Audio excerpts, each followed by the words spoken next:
ನಮಸ್ಕಾರ Bengaluru, welcome to my new mini log. Friends, ನಾನು ಹೊರಟಿರೋದು MG ರೋಡ್ಗೆ. ಇವತ್ತು MG ರೋಡ್ ಫುಲ್ ಎಲ್ಲ ಲಾಗ್ ತೋರಿಸ್ಕೊಡ್ತೀನಿ, ಬನ್ನಿ ಹೋಗೋಣ. ಬೆಳಗ್ಗೆ ಎದ್ದು ಹೊರಟ್ರೆ ನಾನು ಅಣ್ಣ ಕರೆಕ್ಟ್ ಆಗಿ ಹೇಳಿದ್ರಿ. ಬಂದು ನಿಂತ್ಕೊಳ್ತೇವೆ ನಾವು ಇಲ್ಲಿ. ಹೋಟೆಲ್ ಕ್ರೌಡ್ ಯಾವ ತರ ಇದೆ ಅಂದ್ರೆ ಅಲ್ಲಿ ಕುಂತ್ಕೊಳಕಲ್ಲ, ನಿಂತ್ಕೊಳಕ್ಕೂ ಜಾಗ ಇಲ್ಲ.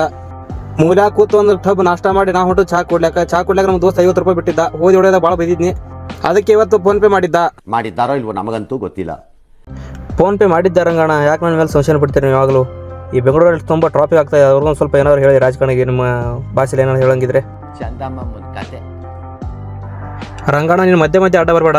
ನಿನ್ನ ಜೊತೆ ಮಾತಾಡ್ಕೊಂತ MG ರೋಡಿಗೆ ಬಂದಿರೋದೇ ಗೊತ್ತಾಗಲಿಲ್ಲ. ಹೊರಷ್ಟರಲ್ಲಿ ಇಲ್ಲಿ ದೊಡ್ಡ ಗಲಾಟೆ ಸ್ಟಾರ್ಟ್ ಆಗಿತ್ತು. ಗಲಾಟೆಗಳ ಕತೆ ನಮಗೆ ಯಾಕಂತೇಳಿ ನಾವು ಸ್ಟಾರ್ಟ್ ಮಾಡಿದ್ದು ನಮ್ಮ ವಿಡಿಯೋ ಮಾಡೋಕ್ಕೆ. ನೋಡ್ರಿ, ಒಂದು ರೌಂಡ್ ಹಾಕೊಂಬರೋಣ MG ರೋಡ್ಗೆ ಎಲ್ಲರೂ. ಅಣ್ಣ, ಇಲ್ಲಿರೋ ಮಂದಿಗೆಲ್ಲ 10 ರೂಪಾಯಿ ಚಾಕಲೇಟ್ ತೊಗೊಂಡು ಒಟ್ಟು ಸಾಕಂತ ಕೊಡಬೇಕಲ್ಲ. ಎಲ್ಲರೂ ಕೊಡಲೇ ಬೇಡ ಅಣ್ಣ. ಕೊಡಿ, ನಾನೇನು ಬೇಡ ಅನ್ನಲ್ಲ, ನನಗೇನು ಬೇರೆ ಅಲ್ಲ, ಅವರು ನಮ್ಮ ಅಣ್ಣ ತಮ್ಮದಿರೇ. ಅಣ್ಣ, ನೀವೇನು ದೊಡ್ಡದಾಗಿ ಹೇಳಿದ್ರೆ ಅಣ್ಣ, 10 ರೂಪಾಯಿಗೆಲ್ಲ ಚಾಕ್ಲೇಟ್ ಹೆಂಗೆ ಕೊಡೋಕ್ಕಾಗತ್ತಣ್ಣ ಎಲ್ಲರಿಗೆ?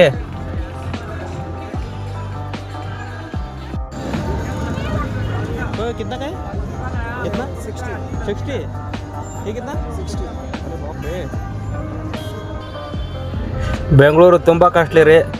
ಯಾರಿಗೆ ರೊಕ್ಕ ಇರ್ತದೆ, ಯಾರಿಗೆ ಫುಲ್ ಪಗಾರ ಇರ್ತದೆ, ಅವ್ರಿಗೆ ಮಾತ್ರ ಎಂಜಾಯ್ಮೆಂಟ್ ಆಗುತ್ತೆ. 10-15 ಸಾವಿರ ರೂಪಾಯಿ ಇಟ್ಕೊಂಡು ದುಡಿತೀವಿ, ಎಂಜಾಯ್ಮೆಂಟ್ ಮಾಡ್ತಿದ್ದಾರೆ ಬೆಂಗಳೂರಾಗಿ. ಎದಕ್ಕೂ ಸಾಲಂಗಿಲ್ಲ. ಪ್ರಜಾಪ್ರಭುತ್ವದಲ್ಲಿ ದುಡ್ಡನ್ನು ಹೊಡೆದು ಬದುಕುವವನೇ ಬುದ್ಧಿವಂತ. ರಂಗಣ್ಣ ಮಧ್ಯೆ ಬಂದು ಡಿಸ್ಟರ್ಬ್ ಮಾಡಿದ್ರು ಪರವಾಗಿಲ್ಲ. ಒಂದು ಒಳ್ಳೆ ಮಾತು ಹೇಳಿದೆ ರಂಗಣ್ಣ.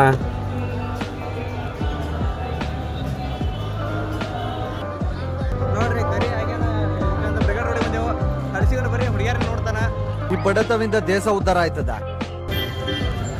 ಎಲ್ಲ ನನ್ನ ಉತ್ತರ ಕರ್ನಾಟಕ ಮಂದಿ ಎಲ್ಲ ಸಪೋರ್ಟ್ ಮಾಡಕತ್ತೀರಿ. ಹಿಂಗೆ ಸಪೋರ್ಟ್ ಮಾಡಿರಿ. ನಿಮ್ಮ ಬೆಂಗಳೂರಾಗ ಯಾವುದೇ ಪ್ಲೇಸ್ ನೋಡ್ಬೇಕಂತಂದ್ರು ನನಗೆ ಕಮೆಂಟ್ ಹಾಕಿರಿ. ಆ ಪ್ಲೇಸಿಗೆ ಹೋಗಿ ನಾನು ವಿಡಿಯೋ ಮಾಡಿ ಹಾಕ್ತೀನಿ. ಮತ್ತು ನೆಕ್ಸ್ಟ್ ವಿಡಿಯೋದಾಗ ಸಿಗ್ತೀನಿ ರೀ. ಬಾಯ್, ನಮಸ್ಕಾರ.